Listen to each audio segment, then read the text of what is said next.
How to create a Twitch account on mobile. Hi everyone, I'm here to assist you today without any delay. Let's jump right in. First, open Twitch on your device. You'll find this kind of screen. Press on sign up in here. After you click on sign up, it will open this page. Here, use email instead and press on email or type in your email, or you can add your phone number.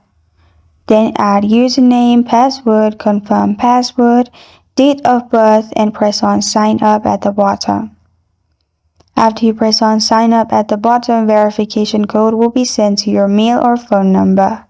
Simply copy the code and paste it in here. Press on submit. After you do that, your account will be created.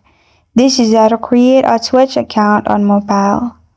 Thank you for joining me today. If this video helps you out, please leave a like and subscribe for more. Got a question or want to suggest a topic? Comment below. Thank you for watching.